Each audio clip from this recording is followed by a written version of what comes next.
నమస్తే అండి. డాక్టర్ సిద్ధార్థ్ మాట్లాడుతున్నాను. ఏసీఎల్ సర్జరీ వీడియోస్ చాలా ఉన్నాయి మన ఛానల్‌లో. కానీ రూట్ టేర్ అంటే మోకాళ్ళల్లో పైన తొడ ఎముక, కింద కాలి ఎముక మధ్యలో ఉన్న కుషన్ మొదల్లో నుంచి ఎప్పుడైతే తెగుతుందో దాన్ని రూట్ టేర్ అని అంటాం. సో ఇది దానికి సంబంధించిన వీడియో అండి. So this is a root tear of medial meniscus.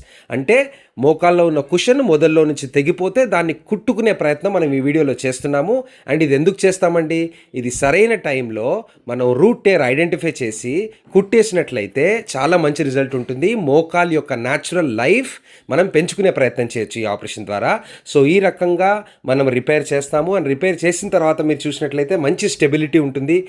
Pain అంటే జాయింట్ లైన్లో పెయిన్ ఉంటుందండి ఈ పేషెంట్స్కి. చాలా పెయిన్ ఉంటుంది, కలుక్కుమంటుంది ప్రతిసారి మోకాలు నడిచినప్పుడల్లా. సో ఆ కలుక్కుమరడం తగ్గుతుంది, పెయిన్ తగ్గుతుంది, న్యాచురల్ లైఫ్ మోకాలది పెంచుతుంది. నీ రీప్లేస్మెంట్ వరకు వెళ్ళాల్సిన అవసరం లేదు సరైన టైంలో ఐడెంటిఫై చేసినట్లయితే. Thank you very much. Take care.